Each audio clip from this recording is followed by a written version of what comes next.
Hey guys, Arby here.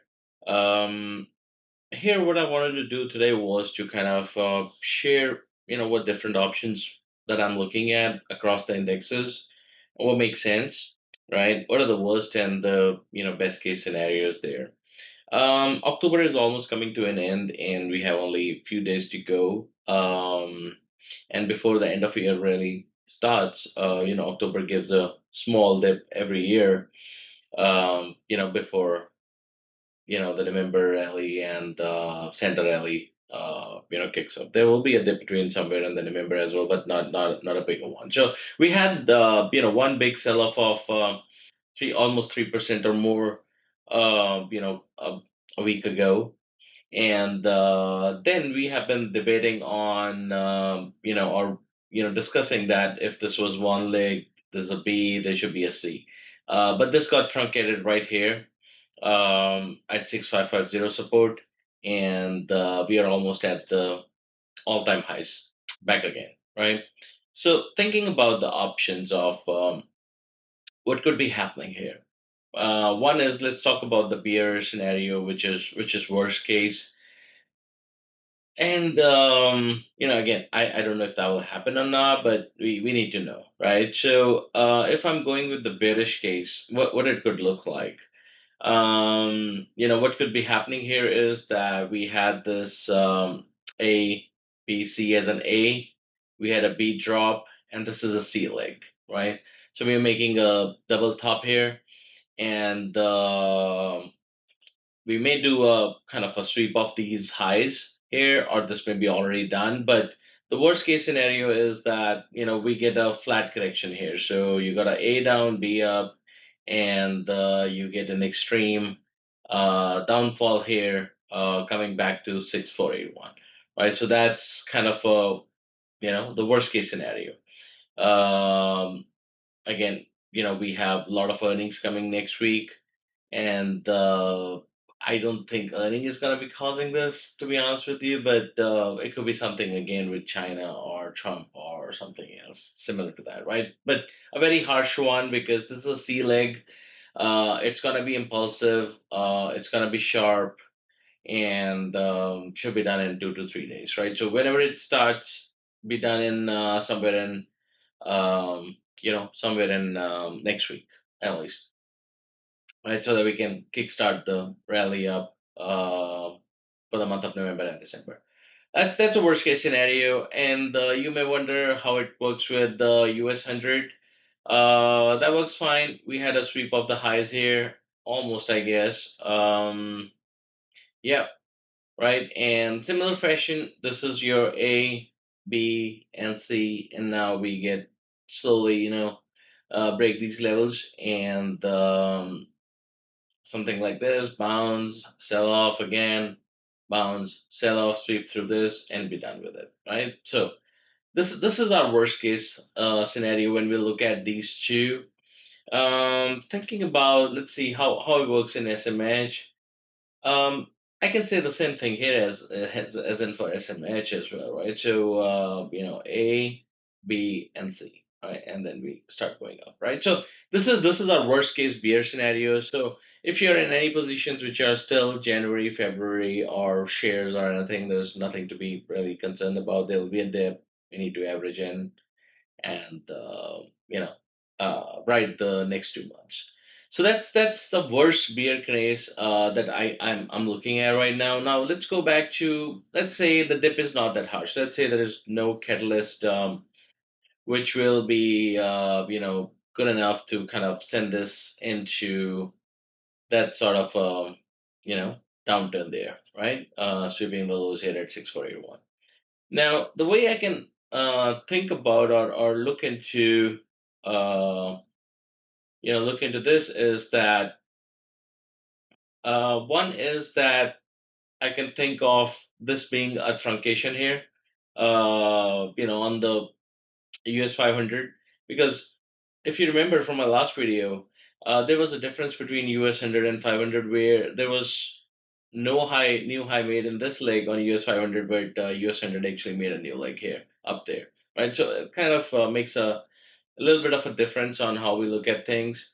Um, So, given this, let's say I call this as a truncated leg. So, whether it was WXY or ABC, whatnot, right? So, let's just, for simplicity, mark it as A, B, and C, right?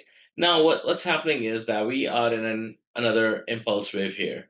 When I look into impulse wave, I can say that, okay, we have a 1, 2, probably a 3, 4, and a fifth wave somewhere. So again, sweep above this, and in this case, if this is what's going to happen, we'll again get a dip, but our dip may not be as harsh as this one, right? We probably will go back to 6660 at the max if things go a little lower. Uh, 6627, 6660, 6600 is optimal, which is nothing but most likely a 61%, yeah, somewhere around that area, right? So 6624, 6600 right here doesn't have to go to 78%, or it can be as low as 50%, which would be this level right here, right? So go straight below 6660, 6650, and start the uptrend.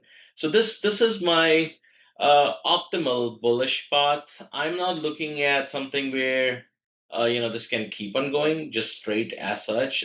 There should be one more dip in the coming days, right? So that will help. One, of course, sweep these highs, give us a discount for this for this particular leg, and give us the discount, and then we go, long from there, right? So this is our optimal bullish path per se.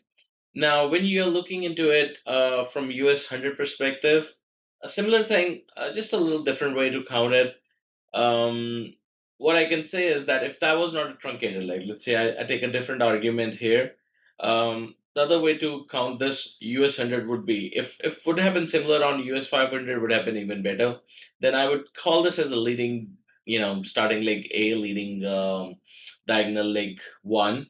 You got a 60% discount here, a 61% discount here almost by sweeping below these lows. Um, right? And this is my wave two. So if this is my wave one and two, what's happening right now is that I'm doing a sub one and two of my third wave. So let's say I make another high here along with SPX or US 500. Then I dip back somewhere around 24,795. Worst case, come around somewhere here, 24,670, and then start my rally back up, right? So the way it will be counted it is this. So my one, this is my sub count. So I'll have a three, four, five, and this is my internal count: one, two, three, four, five, four, and five, right? So we keep going until December. Right, so that's kind of the way it works in US 100 and US 500 from the bullish perspective. Let's look into SMH will be no different than US 500, pretty much similar, wave corrector there. So you have one, two, three, four, five. Potentially may bounce a little, give us a dip here, and then start moving higher. So, sweeping these three would be nice, along with when QQQ gives us that dip, which I just talked about, and it can go. The worst case, like I said, was to come to 313, right, in the bearish scenario. So this is our bullish case right here. And if I look into Nvidia, that kind of gives me a little similar vibe, which I posted in my weekly post anyway. That I'm looking for. Somewhere around the 172 to 168 to go long, and it has done nothing different as of now. So something like this would be really nice for Nvidia. And if I look into Avgo, I have a similar thing going on here where it can give me another dip right below this previous lows of 317, right? So ABC leg, fourth wave, and then we can start the rally up, right? So this is all for SMH, US 100, 500, SPX, and DX, right? So let's look into IWM, which we already know we need one more leg down to make this as wave four. Would be appropriate to sweep below 233. or at least fall into 237 around that area, and from here on, we can start the next rally up, right? So that makes a lot of sense from uh, IWM perspective. Now looking at what's happening here. DI, whether the four was completed here or it's gonna be, again, the bearish case would be if we get a sell off leg right just here, right? And then we start the rally. Otherwise, it would be again something very similar that, either we had a truncation or this was my first leg, and now all what I get is a partial dip somewhere in the middle here, 461, and the rally starts from there. So a dip will be coming, is all what I'm saying in both the cases.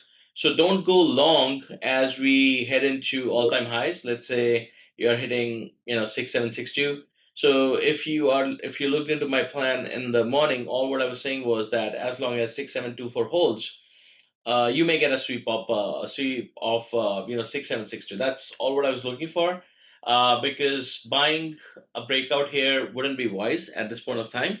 I think they would should be one shakedown, either with the earnings or with some other news. Whether that shakedown brings us only into the middle here at 6660 or to 6481, that's something which we'll have to see.